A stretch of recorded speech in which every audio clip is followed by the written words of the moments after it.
Dahil sa hirap ng buhay at dahil sa COVID-19, isa sa pinaka-best way para kumita ngayon is through online. So in this video, ituturo ko sa iyo yung 3 legit ways kung paano kumita online. So kung interesado ka para malaman ito, panoorin mo yung video na to hanggang sa huli.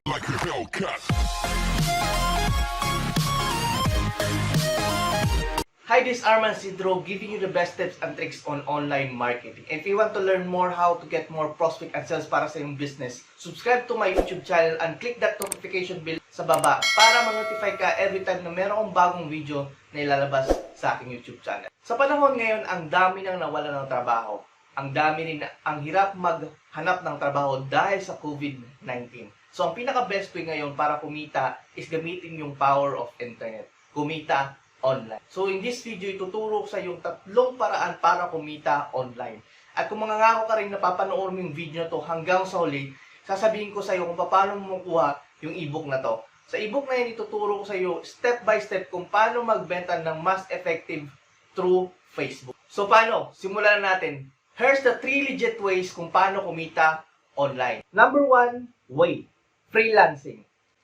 Kung meron kang talent about pag-edit ng video, paggawa ng video, pag-edit ng image, or etc. na makakatulong sa isang tao or isang company, then you can earn money online. Freelancing ay isa sa pinakamagandang way para kumita online. Para ibigay mo yung self-service mo or yung talent mo para makatulong sa iba. In return, bibigyan kanila ng pera. So, ang mga dapa rin ito, most of the clients of freelancing ay mga foreigners or mga ibang bansa. So, they're giving you money through dollars. So, para ka na rin pumunta sa ibang bansa at kumikita ng malaki. But the problem is, kung gumagawa ka ng freelancing, hindi mo kaya gumawa or magkaroon ng maraming clients dahil you are giving your time as kapalit ng pera. So, you have only limited time. So you can't have multiple clients in the same time. So, isa-isa lang every client. Number 2, legit way, e-commerce or dropshipping. So, if you love physical products or selling physical products like damit, sapatos, and etc., e-commerce is for you.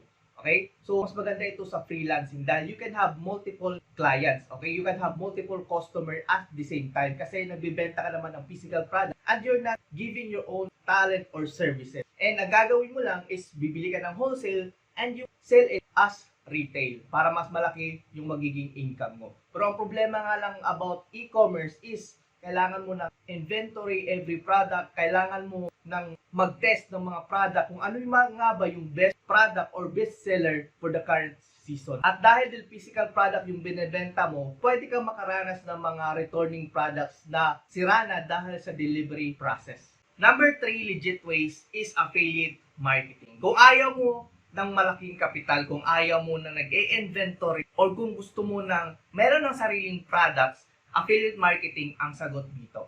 So, magsisilbi kang isang middleman sa mga supplier or may-ari ng business. Ang gagawin mo lang is maghahanap ka ng mga customer para sa kanila. So, kung ang mga ni-refer mo ay bumili ng product, you will earn commission at kikita rin yung may-ari ng product. So, it's a win-win for both of you. Kaya yung maraming big companies yung gumagawa ng affiliate program like Lazada, Shopee, and Amazon. At dyan po nagtatapos yung video na ito. Tanong ko lang, meron pa bang other ways or meron bang alam na other ways kung paano kumita online? Let me know by commenting below para makatulong mo rin sa iba. At daw kung nakapag-decide ka na kung anong best product or best way para kumita online, get this ebook for free. Okay? So tinuro ko dyan step by step kung paano magbenta ng tama or mas effective through Facebook. Makakatulong yan sa'yo. And if you have to learn how to create a profitable online business, okay? And to create a Facebook ad, check mo yung mga links sa description ng video na to. Meron akong mga free training dyan. And I hope makatulong yan sa'yo. So this is Arman once again, and see you on my next video.